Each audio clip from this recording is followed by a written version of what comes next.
Maria's walking stick tapped a steady rhythm down rain-slick streets, same as it had for years, until desperate hands clutched hers. "Teach us," a neighbor rasped, breath fogging in Vancouver's chill. "Before this block tears itself apart." 52 years young, Maria hadn't touched her old mediation skills since her union days, but fam needed her. So she dusted off more than just that carved maple stick. By week's end, her motley walk club, a retired barista, a teen with neon headphones, even lady who Maria's walking stick tapped a steady rhythm down rain-slick sidewalks, its cherrywood grain worn smooth by decades of use, first on mountain trails with her late husband, now on concrete. Vancouver's damp air clung to her windbreaker as she rounded Maple Street, where Mrs. Liang's overgrown wisteria had sparked a 3-week feud with new condo board. A chuckle escaped Maria's lips.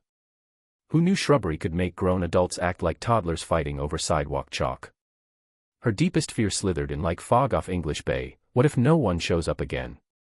That hollow clack of her stick against empty pavement haunted her more than creaky floorboards in her silent apartment. But tonight, neon flyers in community center windows promised change. She'd bribed grumpiest dissenters with homemade Nanaimo bars, diplomacy via dessert.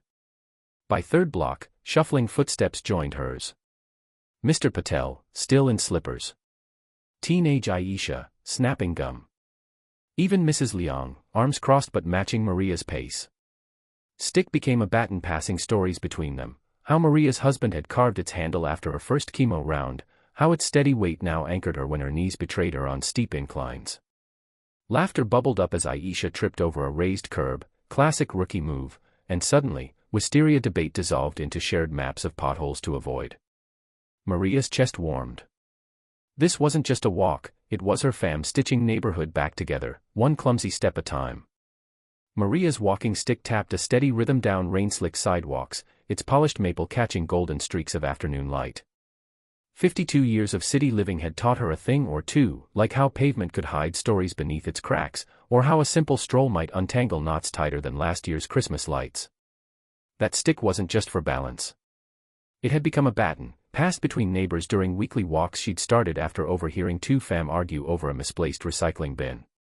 Now, every Thursday, mismatched sneakers and orthopedic shoes gathered outside Mount Pleasant Community Center, where steam from someone's travel mug curled into crisp coastal air.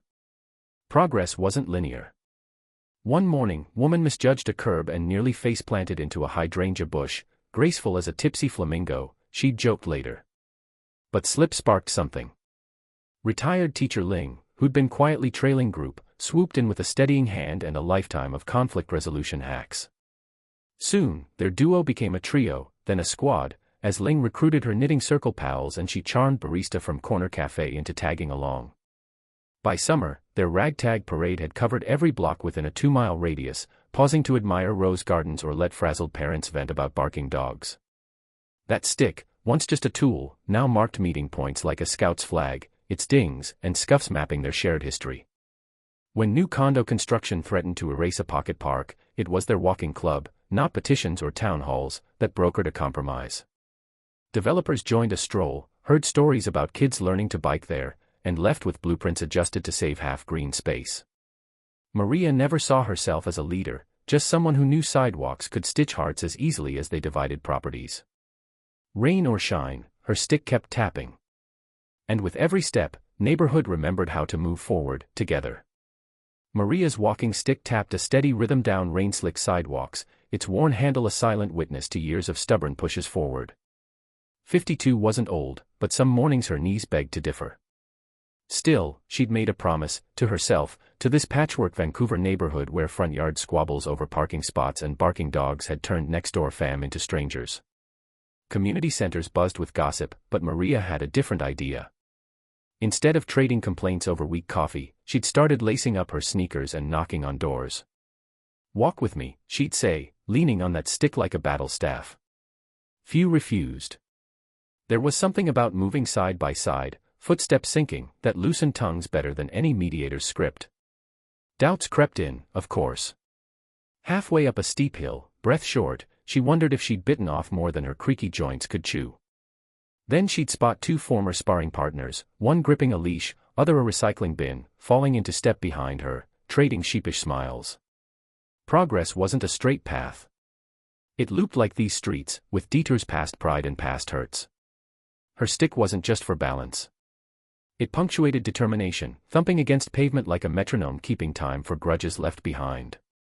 By third week, group had a name, unofficial, scrawled on a whiteboard between Zumba classes, a rotating cast of characters, and a shared habit of noticing things, burst cherry blossoms, a repainted fence, how much easier it was to say sorry when you weren't staring someone down across a property line. Maria never preached. Let rhythm of sneakers on concrete do talking. Some conflicts still simmered, but now they had a place to walk them off. And if anyone asked, she'd shrug, adjust her grip on that trusty stick, and mutter something about stubbornness being a family trait, right before leading charge around another block. Maria's walking stick tapped a steady rhythm down rain-slick sidewalk, its worn handle warm under her palm. 52 years of life had taught her two things: Vancouver winters were brutal, and neighborly spats festered like unshoveled snow. But today, she'd had enough. For weeks, whispers had crackled through community center about Mrs. Kowalski's fence encroaching on Gwyn family land, about park kids' basketball hoop blocking Old Man Henderson's view. Petty gripes piled up, ignored until someone, Maria, decided to act. Armed with nothing but determination and that trusty stick, a gift from her late husband, for balance, he'd said, though she'd always thought it was for poking trouble, she'd plastered flyers on every lamppost, neighborhood walk club. First meeting, today. Bring your gripes, and your sneakers. Skeptics scoffed. A few showed up just to gawk. But Maria. She led pack, her stick marking time like a metronome, her silver-streaked ponytail bouncing with each step. Walking's cheaper than therapy, fam, she quipped, earning chuckles. By third block, shoulders loosened. By fifth, Mrs. Kowalski and young Min Gwyn were comparing garden tips. Maria's chest swelled, until her boot caught a crack, sending her lurching. Stick saved her, its firm grip steadying more than just her knees. Then came Twist, a local journalist, out for coffee, snapped a shot of Maria mid-laugh, her stick raised like a victory torch. By evening, image blazed across social media, silver-haired peacemaker solves feuds one step at a time, igniting a frenzy. Texts flooded in. Community center's voicemail choked on praise. Even crusty Mr. Henderson, who'd earlier rolled his eyes, stood slack-jawed as a crowd roared outside his window, now striding together under streetlights. Maria leaned on her stick, watching unlikely parade. A grin tugged her lips. This is my start. Not bad for a woman who'd once doubted she could rally a book club, let alone a block. Stick. Turned out it wasn't just for walking. Sometimes, it was for pointing way. Maria's walking stick tapped a steady rhythm down rain-slicked Vancouver sidewalks, its once pristine wood now nicked with stories, each scratch a resolved spat, each scuff a healed rift. What began as her odd habit, ambling past feuding neighbors with exaggerated cheer, blossomed into something wilder, a walk club for fam next door. No grumps here, just folks who'd forgotten how to chinwag over hydrangeas until Maria's crew ambled by, armed with maple leaf cookies and zero chill for drama. Community centers buzzed with whispers about her crew, 52-year-old Maria, that walking stick-wielding peacemaker who turned sidewalk strolls into conflict mediation. She guided block captains, nudged fence-line negotiators, even got a punk skater kid and his bonsai-obsessed landlord swapping pruning tips. Symbolic? Sure.